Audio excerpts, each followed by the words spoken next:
اب میں اس کے بعد عربی تقریر پیش کرنے کے لیے دعوت دیتا ہوں شاکرین آفاق، یہ بچی آئے اور عربی میں تقریر پیش کرے۔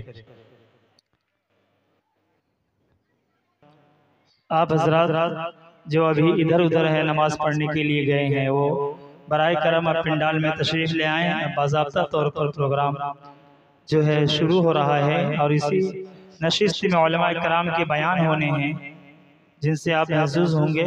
یقیناً ہمارے لیے اور پورے گاؤں کے لیے یہ بات باعث مسرت ہے کہ جلسہ دستار بندی کا انعقاد ہو رہا ہے۔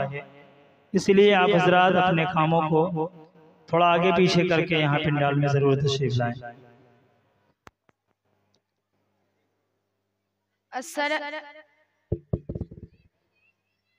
السلام علیکم ورحمۃ اللہ وبرکاتہ۔ الحمد للہ الذی رزق العباد قوة لدهس الباطل والصلاة والسلام على سید الانبیاء محمد صلی اللہ علیہ وسلم الذي قام بدهس الباطل والصلاة والسلام والطیبات بالخیرات، اما بعد، اعوذ باللہ من الشیطان الرجیم، بسم اللہ الرحمن الرحیم۔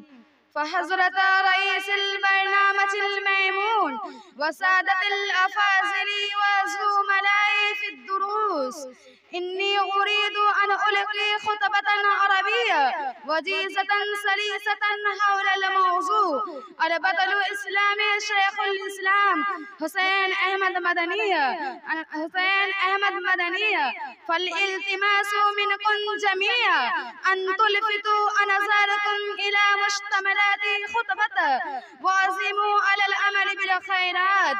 إخواني في الله، من سنن الله تعالى المبارك أنه يبعث رجلا قويا في الإيمان بالله متسلبا في الدين تقيا وريعا حافظا لأصول الدين وفروعه في كل قرن وزمن لهداية الناس الصالحين إلى رحمة الرحمن ونور الهداية الساد، فإنما كنتم فبأي آلاء هند مملوءة بالبدع والخرافات ودسائس الإنقليز ومكره، وكانت نجوم الهداية وشمس التعاليم الإسلامية على وشك الهند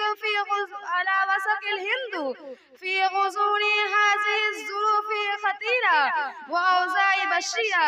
تولد رجل بارع في العلم حاذق في سياسة نابغ في التدريس ماهر في تدريس الأمور وسياستها في داخل البلاد وخارجها في زوائل الهند وخارجها، وأنزل الله تعالى عليه شبيبا رحمة وتغمده الله بواسع الغفران، وما علينا إلا البلاغ۔